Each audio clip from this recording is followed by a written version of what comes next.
and welcome to Playwright, a podcast about creating and sharing new ways to play. This is an audio game jam that we share with you every week, brand new game pitches fresh out of our brains and out of some of yours. If you care to share with us. My name is Ryan Hamann. I am H on this particularly spooky episode, maybe? And I am Ryan Quintal. You can call me Q-key. Q-key. No. Yeah, I or don't... just Q. Are you doing anything for Halloween this week? I'm not doing anything crazy. I have in the past gone as extreme as bleaching my hair and dressing up as Guy Fieri from Diners, Drive-Ins, and Dives. So not like a real Slim Shady era Eminem or anything like that. You just went straight for the top. If you're going to bleach, you got to get like the maximum payoff from this costume. It's true. You have to be so committed because what I learned is when you bleach your hair, and if you have dark hair like I do, it tends to look like some combination of weird doll-ish hair plugs when your roots start to come in with an all-bleached head. So it's not a great look. I don't recommend it. Yeah, hopefully that will dissuade some of our listeners from making the same mistake. But did you at least have a fun time that evening? I bet you can eat anything that you want to and just say it's a part of the costume. That's a nice little excuse you get built in there. And people want to feed you like never before. They're like, hey, try this. Hey, eat this. And you kind of stick your pinkies out and lift the arms to avoid the grease and really bear down. Which sounds fun because they're like, hey, I want to make you some quesadillas. Oh, and let's put a whole bunch of like hot sauce and garbage on top of it. Yeah, and because the impression can just be lazy, you can just say, hey, that's a one-way ticket to Flavortown. Speaking of a one-way ticket to Flavortown, my first pitch is going to maybe not take you there specifically, but get you in the vicinity of a town that you'd want to linger in for a little bit longer. Let's do it. So I don't have this idea fully formulated, but what I want to bring to the table today is just kind of the general conception of kind of like an XCOM game that is about overhearing conversations rather than taking out enemies by shooting guns at them, but it's more about kind of like social espionage in a way. You can plant yourself around corners and have certain listening radii. I don't know exactly if this would be the only mechanic in the game, but it's a lot about spying. It's a lot about kind of listening to what's going on around you, kind of inspired by those performances that take place in like a home that you can just kind of walk up and down and see the different performers doing their different things. Yes. And about being in the right place at the right time and observing necessary information to be able to create like verbal counterattacks when the time comes. But I don't know exactly what that looks like, so let's see if we can open the book and see where we can take this. What a spooky suggestion, Ryan. Okay, that's the end of the I know, I wasn't bringing my Halloween A game. I apologize. No, I'm also going to let everyone down. So I'm curious how our suggestions actually, or pitches this week, are kind of similar, but I want to hear about how you imagine some of the combat mechanics fleshing out in this war of words. I guess not thinking of it as much as like combat mechanics, but maybe something a little bit more like you would see at the end of a chapter in Danganronpa or Phoenix Wright, where you are using the information in a way to battle, to like prove something is happening or to prevent something from happening using information and tying together different strands of information, seeing if you have enough to get where you want to be. It's interesting because of last week when you came with the text game prediction, I almost would like text input in this to reward me for remembering things that I had encountered. There's lots of ways to prompt more creative and more comprehensive understanding of the information given to players without, if you just have 4 options on the screen, then sometimes it's pretty easy to just out of process of elimination, boil it down to pretty easy recollection choices. Yeah.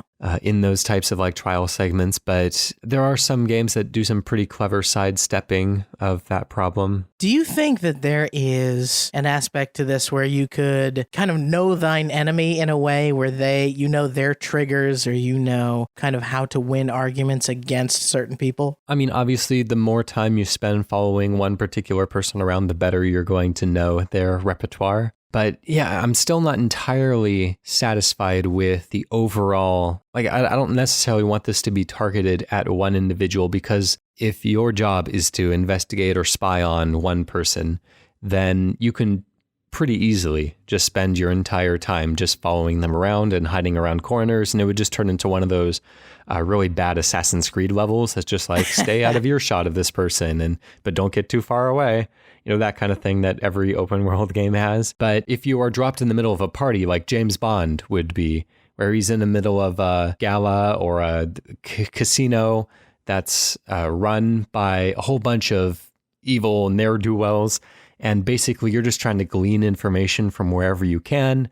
And so sometimes it can behoove you to blend into the crowd. Sometimes it's good to hide out around corners and spy on what the remote guards are doing. Maybe it's being dropped behind the Soviet lines during the Cold War. Maybe it's a James Bond type of spy mystery, or maybe it's something a little bit more innocent. Maybe you're just in the middle of a town or a castle, like a Game of Thrones or William Shakespeare style, like while some big story is unfolding, and you are just kind of like the barmaid or a janitor or something, and you're just trying to make sense of whatever is going on in the castle, and you're just trying to get, you know, your feelers out wherever you can. So there's lots of ways we can take this. It's funny you said barmaid or janitor, because I was about to suggest we bring, I know it's from Hitman, but the game I always think of with this is Mission Impossible from Nintendo 64, a really bad early Mission Impossible game, where you change outfits, or you could be in disguise, and maybe that is how you get certain pieces of information. So almost like a Hitman level, you can go around, and as, you know, Helmut Kruger, you're getting certain pieces of information, and then you're like, okay, I know an event happens at this time, or this person does this. It behooves me to actually be, one of their aides or something, or the person loading them into a van, or a servant who they're going to slip up and say something while they've been drinking to. I think there are aspects of that happening in Hitman. There's a lot of contextual things that you can trigger in Hitman, conversations you can overhear that can point out something that's going to happen later on, which makes an assassination easier. And basically what I want to do with this is take that kind of thing and make it a little bit more structured, like an XCOM, like a Fire Emblem, like a Final Fantasy Tactics type of game, where it is about like grid-based movement and conservation of turn numbers.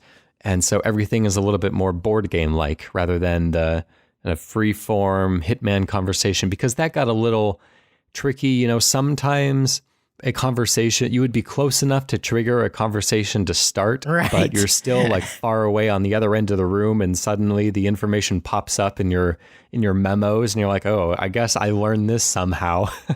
Yeah, I could see the information. I mean, the UI in my head of like your kind of listening radius around your character as you move from location to location. And I even would like kind of at the end of a level to get the montage that you get sometimes in Hollywood movies of like, did you notice him there the whole time? And it cuts to you hiding behind the bush, and you hiding around the corner, and, you know, you hiding in a locker, all that kind of stuff. Then that wouldn't be much of a reveal for us, because we were the ones doing the hiding. No, yeah, right. It's more of a reward for us to go like, oh okay, yeah, I really did it pretty good. Oh yeah, seeing it from like the other angle. I'm trying to think what a perfect run across a level looks like, because I know like XCOM and stuff, people will typically they'll save and just reload immediately if something isn't going their way, or at least the people that don't want to play it in the quote pure way.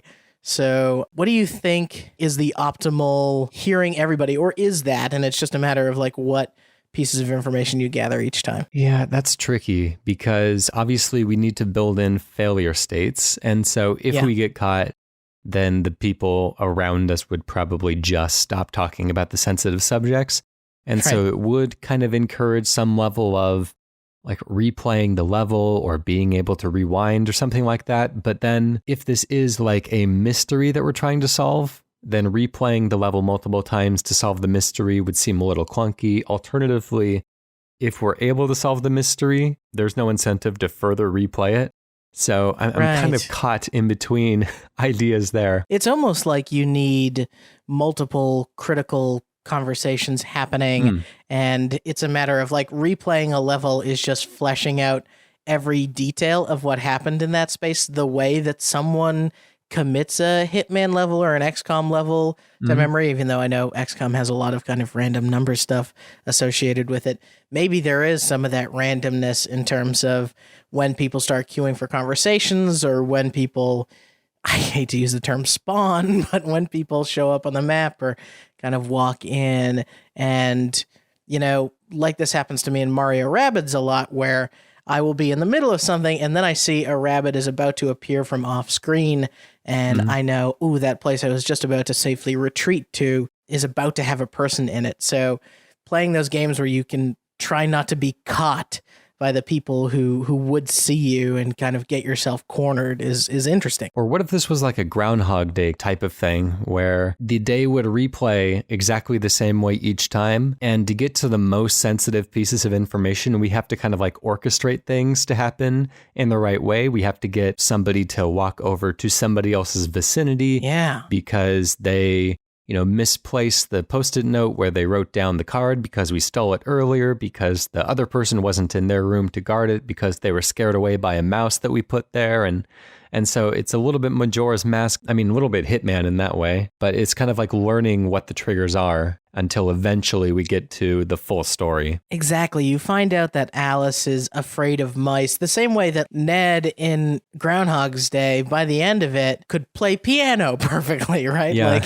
he knew everything about the woman that he wanted to romance. This is spoiler alert for one of my favorite movies. To think like, okay, you learn that somebody has a certain paranoia or somebody has a desire or something, and then manipulating them a time through is really cool. And it kind of allows you to, by the end of it, you know these people's stories. And if they are telling interesting stories along the way, along with getting contextual clues, I think that could be a fun way to unveil story to someone. Anyways, we have to close the book on that for now. What I need to do is come up with a name, which is a little bit tricky because we haven't even really decided upon like a setting for the game. Sure. But let's go down the like Overcooked or Overwatch route and just call this Overhear. Oh, very good. It's kind of fun because it's like you're overhearing the conversation, but it's also like, hey, I'm over here. There might be something. Yeah, that's cool. Right. Get over here. Could be the campaign slogan. There we go. It advertises itself. Let's go ahead and move on to our second game pitch of the day. This comes from UQ. What do you have for us today? I'm not going to lie to you, H. I was out of ideas this week, and so I turned to my colleagues and I said, give me a spark. I need something. And one of them did have a spark. Shout out to Guion, who gave me this idea. And we tweaked it, which was a fighting game where you're playing with 4-letter words. And the 4-letter words are your, I know that might sound precarious, they are your face buttons. And so potentially you have 4 letters. They create a long type of number of words that they could potentially create, a la Boggle. Did you ever play Boggle? Mm-hmm. Yep. And so then the fighting game commences, and all of your super moves are essentially forming words and launching those projectiles at each other. So you are in control of the character, you are going on a grammar super spree, and you are trying to have a fighting game where you can devastate the opponents by creating interesting words. All right, well, let's open the floor and see where we can take this. The interesting thing about this is that obviously based on the letters that you have, and I assume they are not A, B, X, and Y, because that would very harshly limit the number of words that you can create. But if you have like randomized letters each time, then obviously there are some letters that are going to be very advantageous. There are some combinations of letters, just, you know, bad Scrabble hand, you just can't do anything with it. And so the danger here would be to assign people bad hands before the game even starts. And so they can just look at what the two contestants have and just say like, oh, well, I give up because there's nothing I can do with this. And so there's 2 ways to handle this. Either you can give both people the same letters, or you can make them like compete for the letters that they want in like a real fast-paced mini game at the beginning of the round or something. And so, or it could be completely random and, you just get what you get and you don't throw a fit, right? And so, if there was some sort of a way to compete with your opponent to get the letters you want, maybe jumping up to grab them out of the air as they're falling down from the top of the screen. Somebody sees an E, then they run to the other end of the course for that and try to kick each other out of the way, kind of like the Smash Ball in Super Smash Bros. That's excellent. Yes, and you could even do stuff where if someone is just getting their butt kicked, you just like give them a new hand the same way you would in Scrabble, just kind of like, all right, here's 4 new letters. But likewise, if we bring some more Scrabble into this, you could have hard to work with letters be worth more points, right? Do more damage essentially. So in that case, if I get a Q and I don't have a U, you bet I'm going to be spamming chi like like nobody's business. QI, QI, QI. And, I like the idea of collecting the letters as the stage develops. So like a Smash Brothers kind of transforming stage the whole time. You have 4 slots for letters, and just the first 4 that you get are your hand for the game. But maybe as the letters are flying around the screen, you have to like break them like you do the Smash Ball and Smash Bros. And the E's are really hard to break, but like some of the really useless letters like Q and X and stuff are like, they'll break on the first hit. So you got to stay away from those and try to migrate towards the ones that can help you and try to push your opponent in the way of the bad letters. And yeah, it could be interesting. Yeah, and I feel like there's aspects to it that map well to what fighting games do. For example, I don't know if this is a Street Fighter mechanic. It works like this in Injustice, where there's kind of modifying a move by pressing a shoulder button or a trigger or something. So I like the idea of maybe giving someone a dedicated S or something to make a word plural. And that's kind of your modification of making a super move. So anytime I make something plural, you can literally call it an S meter, right? And have somebody be able to use that extra resource. But maybe if I'm trying to think of the interface of where if you have one of these letters that fell from the sky, how it replaces one of your letters, maybe we need to like put it in a bank and then you need to use the D-pad to quickly say, okay, which, one of my moves this is replacing. Okay, yeah. Maybe as you use a letter more and more, it like loses some of its effectiveness. And so you can't just keep spamming the same thing over and over. And so throughout the match, there are letters that kind of infrequently come throughout the stage. And so you can try to gather some of those to have those in reserve so that you can throw out an old letter as it starts to lose its effectiveness and replace it with something new. Yeah, that way that encourages you to kind of stack up on letters, and especially if you have Street Fighter like dizzying of an opponent, I can imagine fighting for the dizzy and then like going and grabbing that, harder to break E or harder to break vowel, right? That is going to be advantageous in your bank. And that could be fun also to string together like really long words. If you have like a good hand, just made out of those 4 letters. But if you can string together something really long, then that can be a super powerful attack that could be rewarding. I feel like it would also be fun to figure out, like, we don't have to have full Scrabble rules, but if there are sections of the stage where you get double word scores and things like that, where you shoot out 2 projectiles or it's worth double damage, these kind of power-up plates, and fully bring in the, word creating verse into a fighting game. Yeah, or maybe if those took place once you were able to like stun your opponent by jumping on their head or doing something to disorient them, some way to make movement a useful part of the combat experience without allowing people to rely on movement. If movement doesn't do damage, but it sets up for easier ways for damage to be done, then it encourages people to be mobile. Yeah, and I love the idea of tying potentially real life whatever that means, real life things to some of these words. So if you're able to string together the word fire or ice or earth, having those attacks take on elemental damage of some sort. I mean, you couldn't do Earth. It's too many letters, but Dang. you could do dirt, though. Okay, we're going to have a T modifier as well.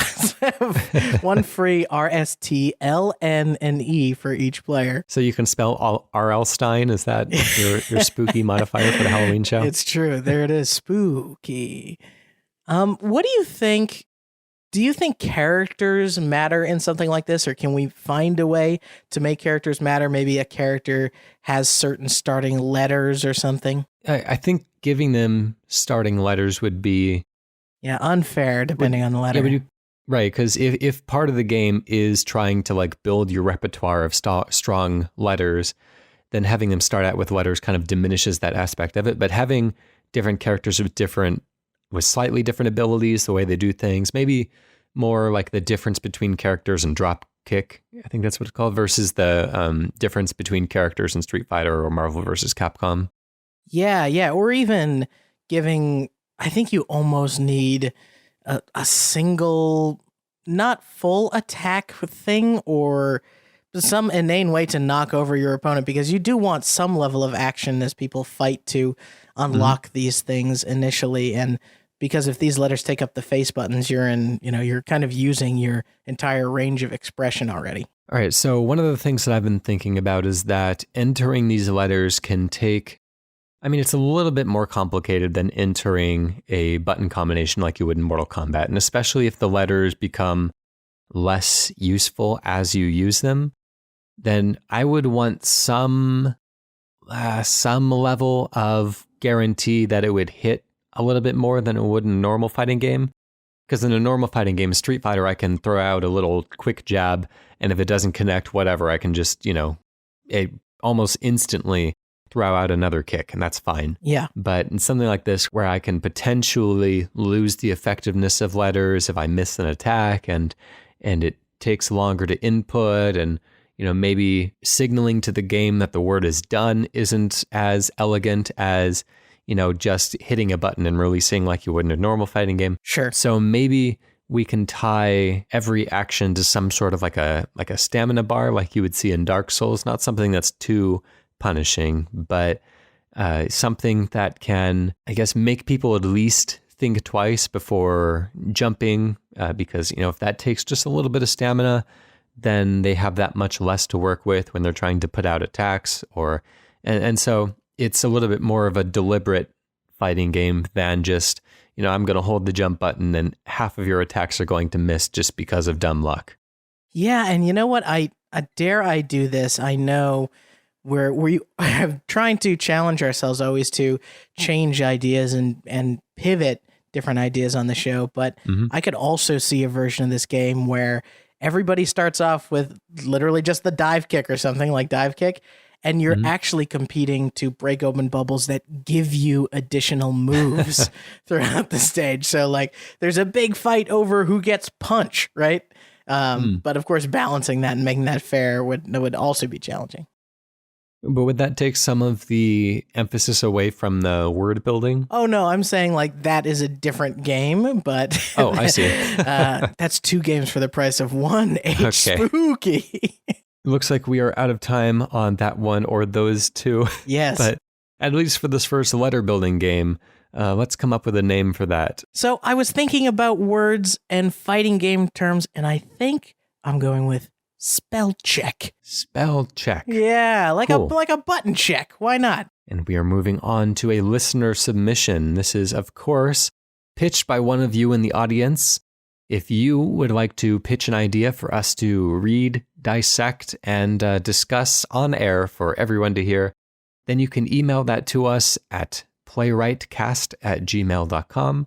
You can go to our website, playwrightcast.com/pitch, or you can just go to the main website, playwrightcast.com, check out all of our past episodes, and there's a link to our pitching portal right there on the front page. And I believe a text entry box where you can do it right from the front page without even leaving that page. It's unbelievable. Technology. That's right. That is PLAYWRITECAST, all one word. This particular pitch comes from Tyler Petty, who says, Building off the Splatoon modes concept, that is, we pitched an alternate multiplayer mode for Splatoon a few issues back. That is in Playwright number 14, if you want to listen back to that one. Building off the Splatoon modes concept, my idea is Splatoon paint by numbers. Each team starts off on a separate blank stage, the canvas, and then they have to work together to recreate a painting in the arena. Everyone's ink is a different color, so they have to fill in the right areas while avoiding the wrong ones.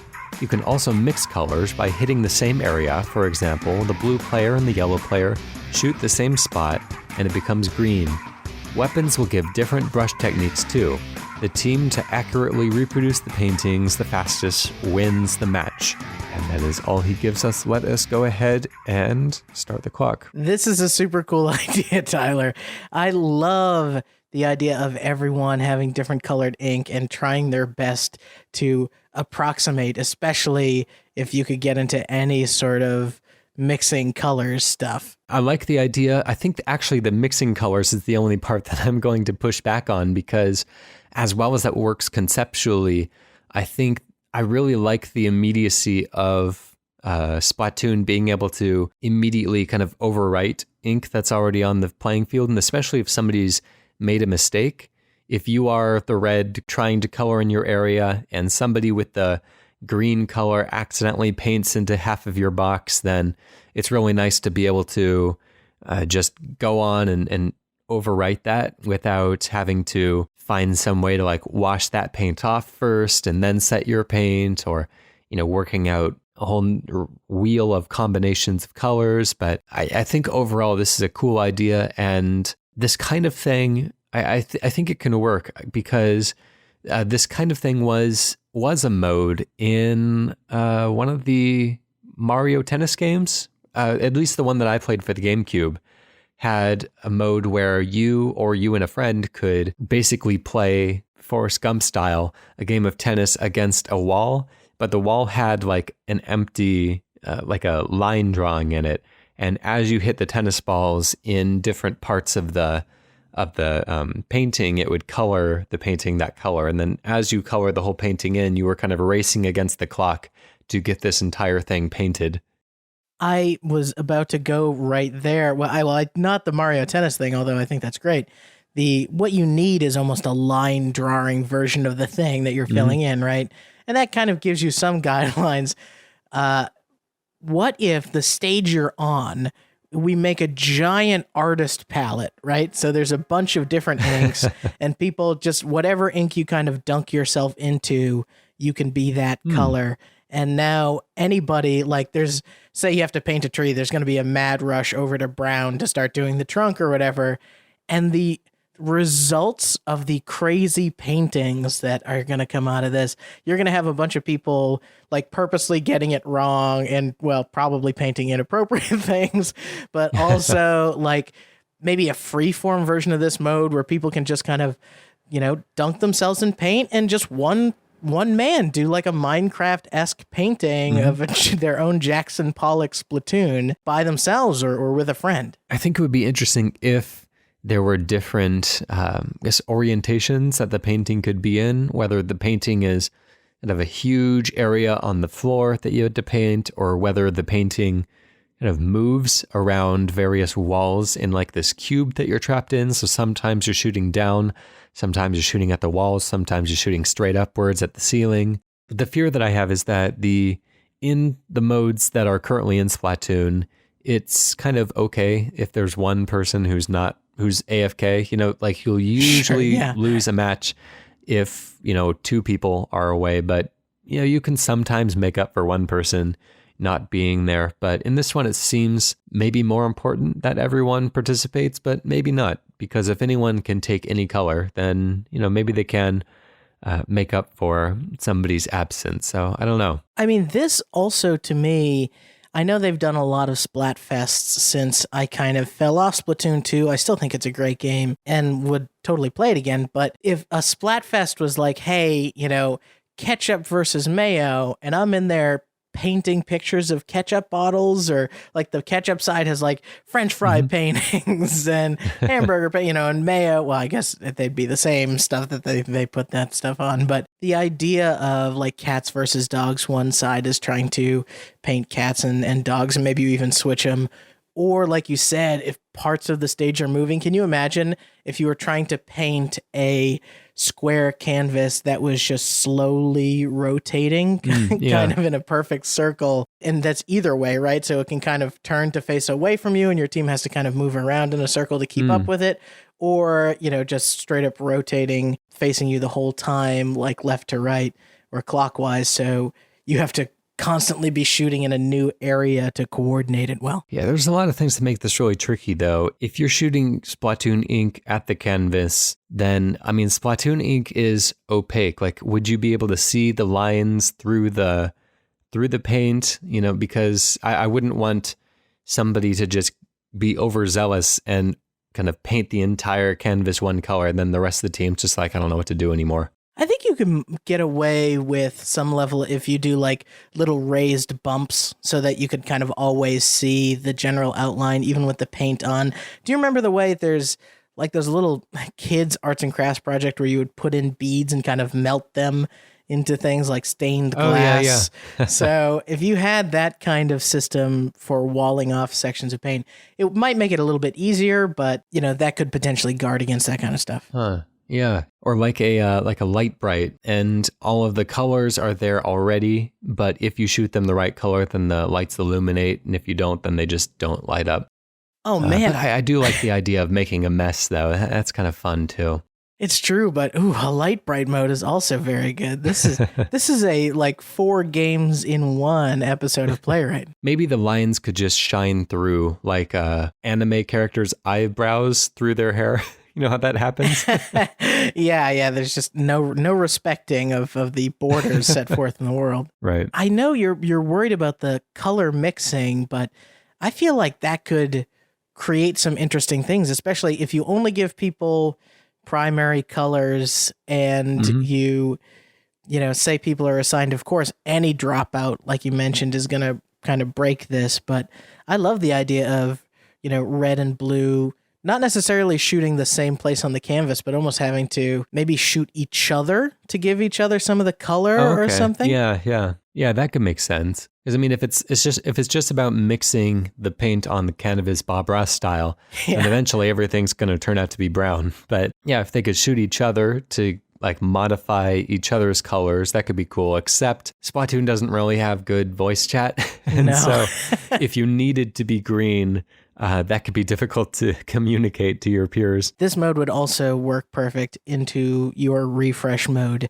where someone has to come and wipe the paint clean after everyone attempts to clean or paint something, or even a dedicated team member who's just like, oh, we messed that part up. Paint thinner, paint thinner, paint thinner. One person with like a highly precise, like a turret weapon, they have to stay back. Or they could choose to stay back with that weapon to clean up the edges, or they can be a 4th man on the ground in the paint. So you have that trade-off. Yeah, one of the things I want to bring into this, which this mode doesn't necessarily address, is one of the things I love about Splatoon is moving around in the paint, right? So it would be nice if these paintings could be, say, on a floor or something. And so you have to worry about not only painting the area, but you're also trying to navigate in a way that is not going to slow you down, right? So you have to count on teammates. Maybe the painting is really simple. It's an umbrella. You need basically red, white, and then like blue for a sky. But, if people are red and they try and walk back to get a position to fill in more red, they have to sludge through blue. So they might have to paint down some red and count on their blue teammate to fill in that gap just so they could get the good angle. Yeah, interesting. The whole movement thing and making this painting the size of basically an entire Splatoon map. Maybe even having some elevated walkways, and so it wouldn't be just as easy as like a flat plane to run across. And then at the end of the map, maybe that's the only time where you get the pullback and you can see, oh, I was painting the Mona Lisa the whole time. Interesting. That'd be double cool too if it was actually 2 teams going at painting the Mona Lisa, and it's whoever did most percentage. So you get back into that percentage-based gameplay, right? Like, okay, we did all the hair, like we're gonna win, and then another team is kind of overtaking you because they're doing the face and the background, that kind of stuff. Yeah. Anyways, that's all the time we have for that one. That came from Tyler Petty, who is calling it Splatoon Paint by Numbers. I think that one works just fine, so I'll leave the title there. Perfect. That, of course, was a submission from our community. As we said before, if you would like to submit to us, then head on over to playwrightcast.com, where you can do just that, and we will happily read your pitch on a future show. I want to thank PROTODOME. He let us use Hello World for our theme song. It's off the album Blue Noise. It's really good, and I wanted to add one of the best ways people can support our little podcast here that we're still in the beginning throes of is go to iTunes or Apple Podcasts or whatever they want to call it these days and leave us a review. We love those stars. And I'm actually putting up our favorites. We're immortalizing people like L. Barger and MH Ninja Bear on the About page of Playwright Cast. So you can be on our website and up in our Apple Podcast reviews. Yep, and if you could, just recommend the podcast to people, people that are interested in the gaming space or even fans of Cool Games Inc. who are looking for a new way to get their game pitch fixes in for the week. We are happily plugging away at what we do, and of course we do it, just kind of for the love of creating, but having a larger audience and a more diverse pool of people pitching ideas will, of course, give us a wider range of amazing things coming into the show and can only make the show better. So we would always greatly appreciate anyone kind of throwing this out there to their group of friends, groups of associates, and we will gladly receive any new listeners who care to give us a curious try. To take us out of this not very Halloween special. It's a spooky episode. Yeah, I'll save it for sound display, I guess. Okay. The idea that I'm pitching today does actually feature some ghosts, but maybe not in the way that you're hoping. But how about a competitive 2-player Pac-Man game? I know this kind of thing has existed in the past, but instead of Pac-Man versus Ghosts, how about you have like 2 Pac-Mans running around on the same board? That is our show for today. We will catch you next week. Bye.